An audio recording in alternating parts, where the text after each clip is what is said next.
प्यारे दोस्तों, आज हम आपके लिए लेके आए एक साइंस फिक्शन मूवी जिसका नाम है how I became a super hero, जो 2020 में रिलीज़ हुई थी।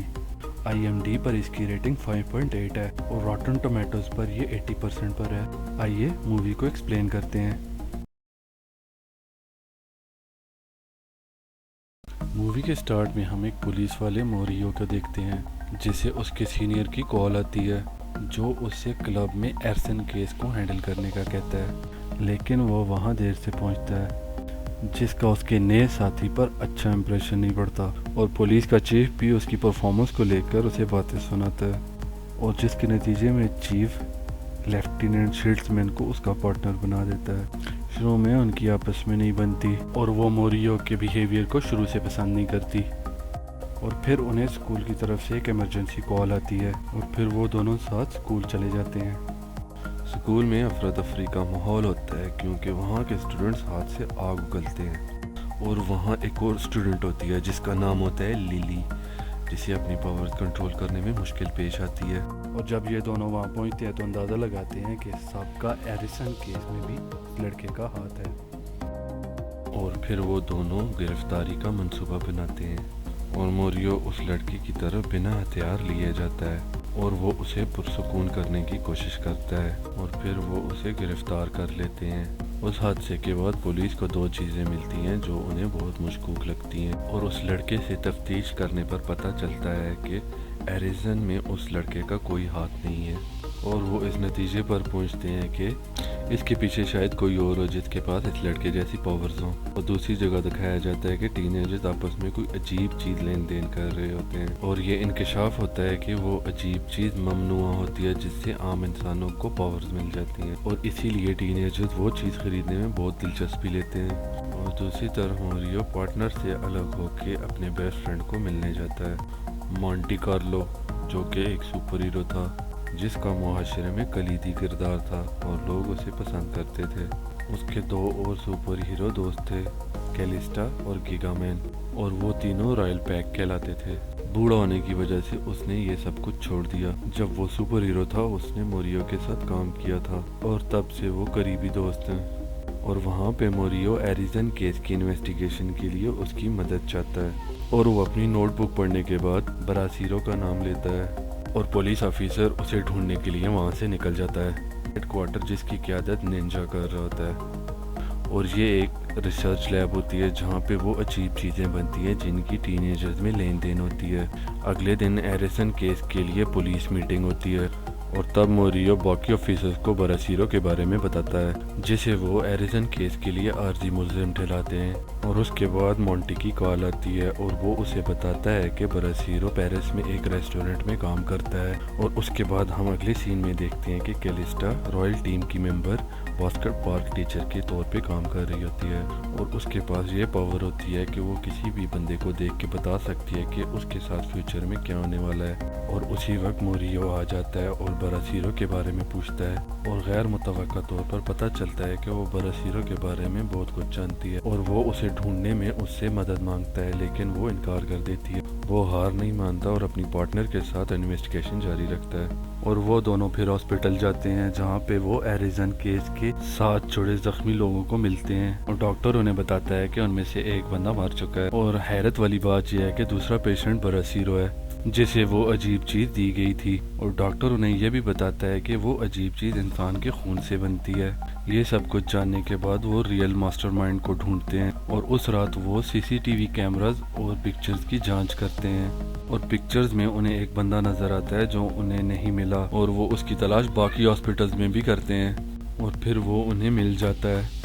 और वो उन्हें देख के भागने ही वाला होता है। तो वो उसे पकड़कर डीलर के बारे में पूछते हैं और उसे बरासीरो के बारे में भी बताते हैं, और तब वो उन्हें बताता है कि इस्माइल नाम का बंदा उन्हें वो अजीब चीज़ भेजता है जो शायद निंजा का आदमी हो सकता है। और अगले सीन में दिखाया जाता है कि इस्माइल निंजा की बेसमेंट में से कुछ लेके जा रहा है, और निंजा को पता चल जाने के बाद वो उससे गद्दार ठहराता है और अपने आदमियों से कहता है कि उसे पकड़ के लेके आओ। और दूसरी तरफ दिखाया जाता है कि इस्माइल कहीं जा रहा है और आगे पुलिस उसका इंतज़ार कर रही है, और जब उसे पता चलता है तो वो वहाँ से फ़रार हो जाता है। موریو اور اس کی پارٹنر اس کا پیچھا کرتے ہیں اور اسے ایک سٹور میں پکڑ لیتے ہیں، اور اس سے اگلے سین میں دکھایا جاتا ہے کہ پولیس اسٹیشن میں اس سے ساری ٹیم انٹیروگیشن کرتی ہے، لیکن وہ کچھ بھی نہیں بولتا۔ مونٹی سے موریو کو انفارمیشن ملتی ہے کہ ایک ایسا بندہ ہے جو اپنی سپر پاور سے دوسروں کو اندھا کر دیتا ہے، اس کا نام ایکلپسو ہے، اور اس کا اس واقعے میں کوئی ہاتھ ہو سکتا ہے۔ اور کچھ دیر بعد ایکلپسو پولیس اسٹیشن پہ حملہ کرتا ہے اور نینجا کے آدمی اس کی مدد کرتے ہیں تاکہ وہ اسماعیل کو چھڑا سکے۔ کچھ پولیس والے اندھے پن کا شکار ہو جاتے ہیں اور موریو کی پارٹنر بھی اندھی ہو جاتی ہے اور نیچے گر جاتی ہے، لیکن موریو اسے نیچے گرنے نہیں دیتا، اور یہ انکشاف ہوتا ہے کہ موریو کے پاس بھی سپر پاورز ہیں جس سے وہ چیزوں کو اٹھا سکتا ہے، جس کو ٹیلی کینیسس کہتے ہیں۔ اس کی وجہ سے اس کے پارٹنر کی جان بچ جاتی ہے، اور دوسری طرف نینجا کے آدمی اسماعیل کو لے جاتے ہیں۔ نینجا اسماعیل کو اپنے ہاتھوں سے مارنا چاہتا ہے، لیکن وہ اسی وقت نینجا کو بتاتا ہے کہ اس نے خود دیکھا کہ پولیس والے کے پاس بھی سپر پاورز ہیں۔ نینجا یہ سب سنتے ہی حیران ہو جاتا ہے اور اپنے آدمی موریو کی طرف بھیجتا ہے، اور دوسرے سین میں دکھایا جاتا ہے کہ کیلسٹا کو ویژن آتا ہے کہ اس کے دو اسٹوڈنٹ اسی عجیب چیز کے استعمال کی وجہ سے مرنے والے ہیں، کیونکہ نینجا نے اس چیز میں کچھ چینجز کی تھیں اور انہیں فری میں دی تھی، اور پتہ چلتا ہے کہ نینجا یہ چیز ایک لڑکی لیلی کے خون سے بناتا ہے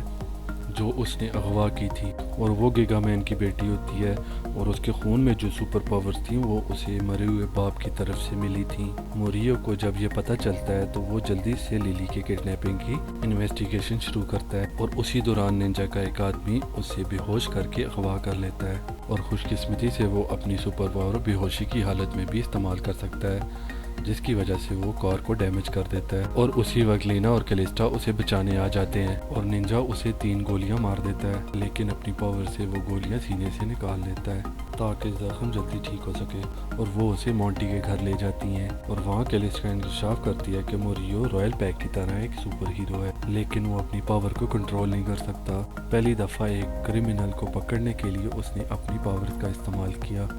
اور نتیجے میں گیگا مین کی جان چلی گئی، اور تب سے لے کے اب تک اس نے اپنی پاورز کو چھپائے رکھا اور کبھی استعمال نہیں کی، لیکن اب وہ اکٹھے ہو گئے ہیں اور لیلی کو نینجا سے چھڑانا چاہتے ہیں اور موریو کے ٹھیک ہونے کا انتظار کرتے ہیں، اور انویسٹیگیشن کے دوران نینجا کا ہیڈ کوارٹر بھی ڈھونڈ لیتے ہیں اور سائنٹسٹ سے پوچھتے ہیں کہ نینجا کا ایسا بیہیویئر کیوں ہے، اور پتہ چلتا ہے کہ ماضی میں انہوں نے نینجا پر کچھ ایکسپیریمنٹس کیے، شاید وہ ان کا بدلہ لینا چاہ رہا ہے، اور شاید وہ مینٹل ڈس آرڈر کا شکار ہے۔ موریو ابھی تک پوری طرح ٹھیک نہیں ہوا، اور پتہ چلتا ہے کہ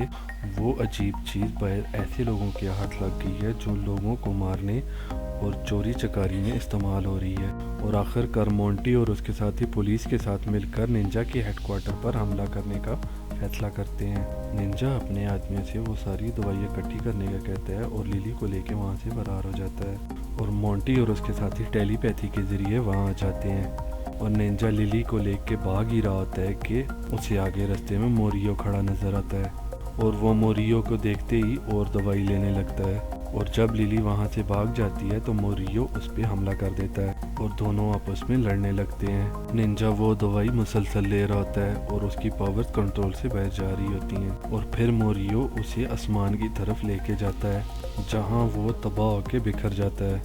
اور لوگ سمجھتے ہیں کہ دھماکے میں موریو کی بھی جان چلی گئی، لیکن وہ بچ جاتا ہے، اور اس طرح ایریزن کیس سالو ہو جاتا ہے اور لیلی کی بھی جان بچ جاتی ہے، اور اس طرح موریو بھی سپر ہیرو کہلاتا ہے۔